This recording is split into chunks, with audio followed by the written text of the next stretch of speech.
Hey guys, so far we've discussed a whole bunch of different ways to factor a variety of different polynomials. But here's the thing. Every time we've factored polynomials, we've already known what type of polynomial it was going into it. We've known it's been a difference of squares, or a perfect square trinomial, or something we had to factor by grouping, or whatnot. And the question is, well, what happens when we're given a random polynomial and we don't know if it's a perfect square trinomial, or a difference of squares, or requires grouping or something else to factor it? And this video is all about coming up with a general strategy for when we're faced with a random polynomial that we don't already know about and how to go about factoring it. So here we go.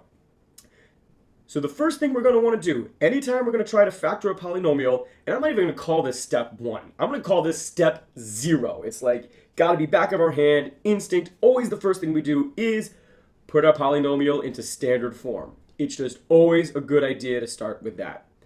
The next thing I would do, and this is like step 0.5, and before step 1 even, is look for common factors. We always want to look for common factors after putting our polynomial in standard form. This is just going to make our lives a whole lot easier moving forward. And so now, after we put it in standard form, after we've factored out any common factors, we're going to be left with a polynomial that has either 2 terms in it, 3 terms in it, or 4 terms in it. Those are the only types of polynomials that we right now know how to factor. There are other ones out there, and they can be factored, but our skill set right now applies only to polynomials with 2, 3, or 4 terms. So, if we see a polynomial then with 2 terms in it, just like all of these polynomials up here, the only strategy we have to factor a polynomial with 2 terms is to look for a difference of squares. If it's a difference of squares, we'll be able to factor it. If it's not a difference of squares, we won't be able to factor it. And that's going to happen, and that's okay.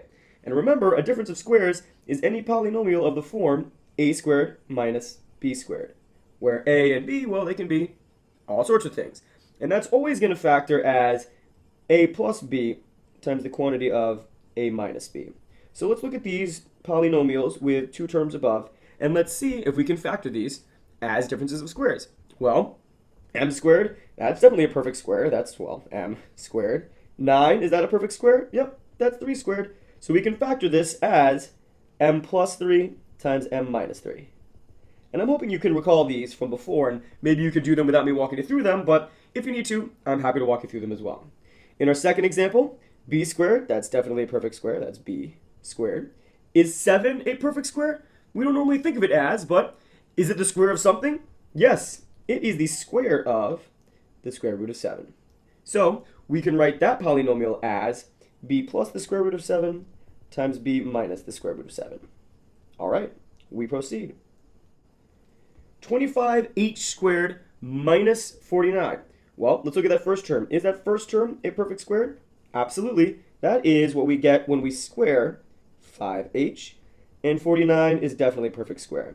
That's 7 squared. So we can factor this polynomial as 5h plus 7 times the quantity 5h minus 7. All right. W to the 4th minus 36. All right. Is w to the 4th a perfect square? Absolutely. That is w squared. All of that squared. 36. Well, that's 6 squared. Awesome. Which means we can factor this as w squared plus 6 times w squared minus 6. All right. And you know what? We're not actually done, because this right here, this is actually a perfect of squares in itself. We can further factor this guy right here as w plus the square root of 6 times w minus the square root of 6. And of course, we want to bring down what we had before, so w squared plus 6. And this last polynomial, while p squared is a perfect square and 16 is a perfect square, this is not a difference of squares. This is a sum of squares. So this guy right here, we're unable to factor right now. Is that okay? Absolutely. So if we're left with 2 terms in our polynomial, boom, we're looking for a difference of squares. Let's skip 3 for a moment. If there are 4 terms in our polynomial, the only strategy right now that we have to factor a polynomial with 4 terms is to try factoring by grouping. So let's try to factor this first one by grouping. We're going to group together those first 2 terms as 2m to the 3rd minus 8m squared. And we'll go ahead and group those second 2 terms together, 3m minus 12.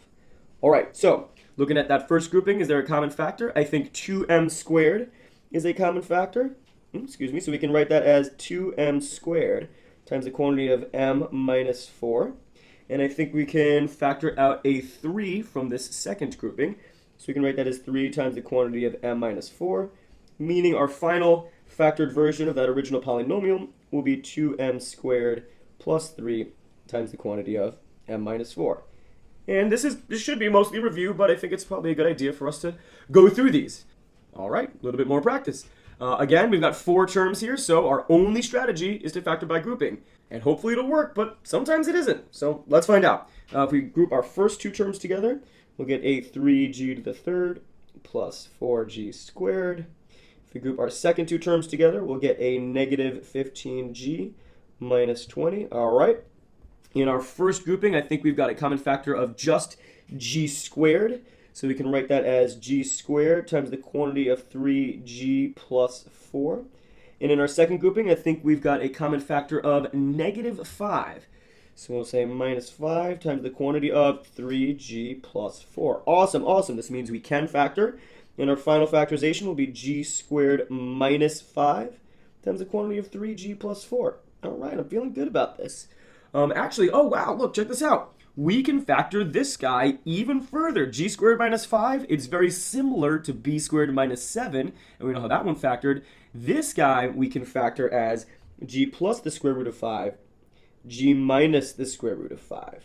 And then, of course, we will include the rest of that factored version, 3g plus 4. So just a note, we always want to make sure we factor as far as we can. And we might have to combine 2 different skills in order to factor one polynomial.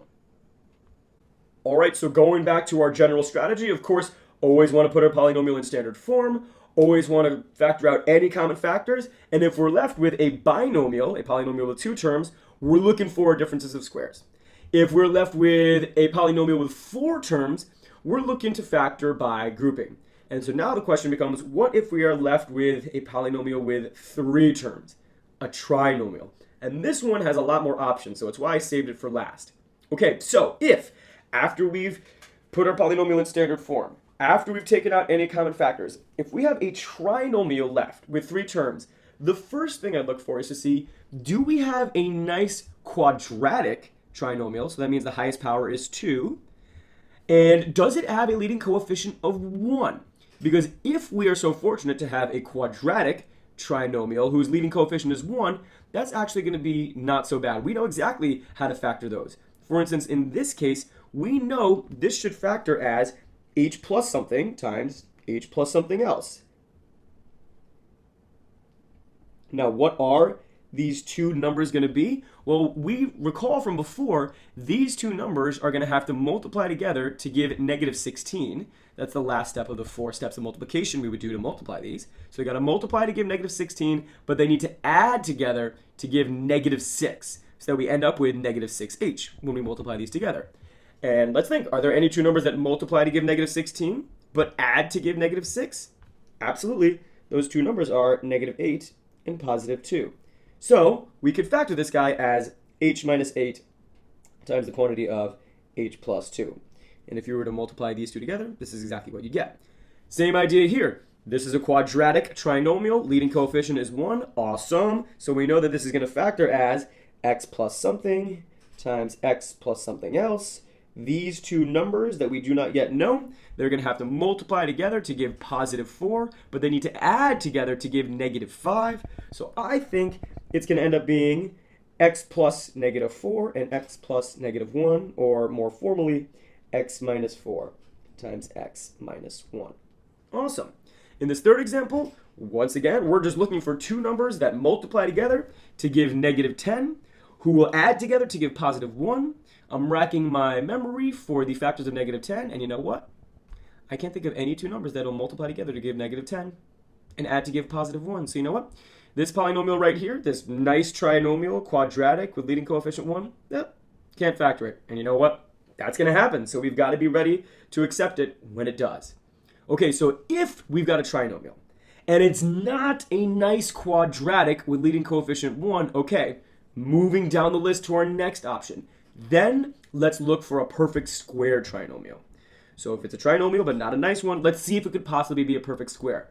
And remember, in general, perfect square trinomials Well, they come from when we square binomials, like a plus b.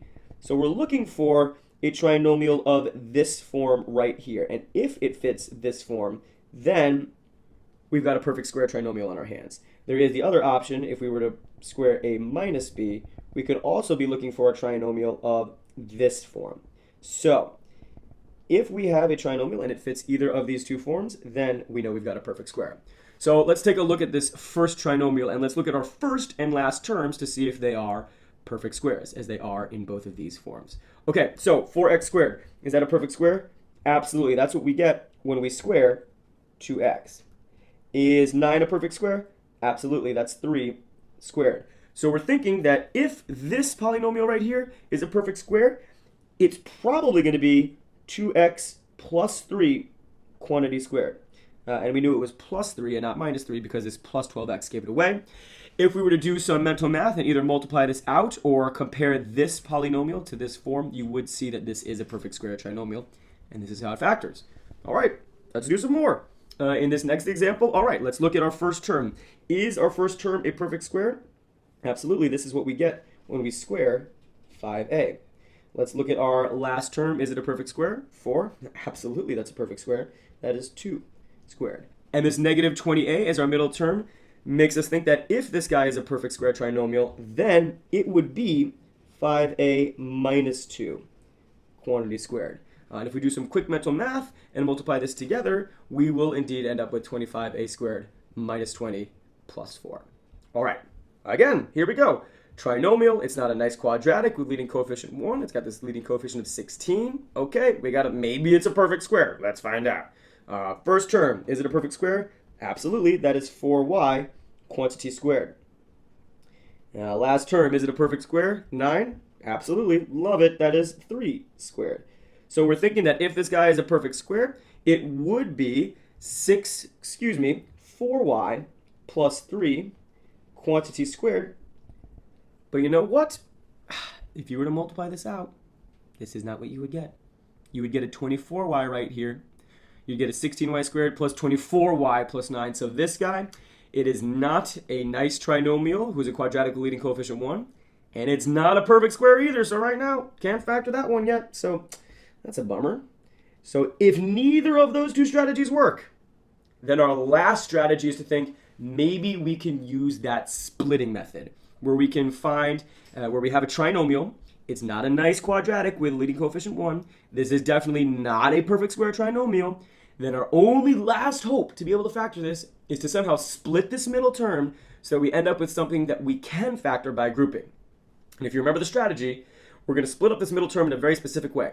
And how are we going to figure that out? Well, we multiply our leading coefficient by this last constant. So in this case, 3 times negative 8, that is going to give us negative 24. A very special number in this case. So what we're then going to do is we're going to look for factors of negative 24, two numbers that multiply to give negative 24, that add to give 10.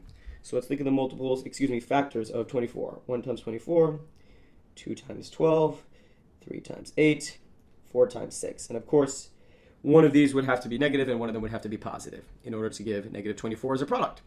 So I'm thinking, 2 and 12, I think we can make 10 out of that. Negative 2 and positive 12, boom, awesome. So let's break up this 10b into negative 2b plus 12b. So now we rewrite this as 3b squared minus 2b plus 10b, plus 12b minus 8. And now hopefully we can factor this by grouping. So we've got a 3b squared minus 2b. Let's group the second two terms. All right. Looking at the first grouping, is there a common factor there? I think just a b. That's all I see. So we got b times the quantity of 3b minus 2. And in this next grouping, I think I see a common factor of 4. So 4 times the quantity of 3b minus 2. Awesome, which means the final factorization is going to be b plus 4 times the quantity of 3b minus 2. So our last ditch effort is using this splitting method. We usually want to look to see if there are any other strategies before we use this one. Last one, let's give this a try. We've got a trinomial. It is a quadratic, but the leading coefficient is not 1, okay? Is this a perfect square trinomial? No dice. All right, let's think about using the splitting method. So we're going to want to try to split up 8a. And how are we going to look for how to split it up? Let's do 2 times negative 7. That is negative 14, which is our special number right now. We'll put this on the side. And 14 is actually not too many factors of 14. 1 and 14, 2 and 7. Of course, one would be positive, one would be negative. Are there any factors of negative 14 that add to 8? I don't think I can make an 8 with these two. I don't think I can make an 8 with these two. So you know what? We're out of luck. This one, we just don't have the skills to factor it right now. Doesn't mean that it can't be factored, but right now we just don't have the skills to do it. So for now, we're just going to have to leave it as is. So that is the general strategy for factoring any polynomial that comes our way. Once again, step 0, put it in standard form. Step 0.5, look for any common factors. Then we're going to see how many terms we have left. If we've got 2 terms, boom, we're looking for differences of squares. If we've got 4 terms, we're looking to factor by grouping. If we've got 3 terms, well, first things first, look for a nice quadratic trinomial with leading coefficient 1. If it's not one of those, okay, see if it's a perfect square trinomial. If it's not one of those, we'll try this splitting method. And if that doesn't work either, well, for right now, we're kind of out of luck. So I hope you enjoyed, and I hope you found this helpful.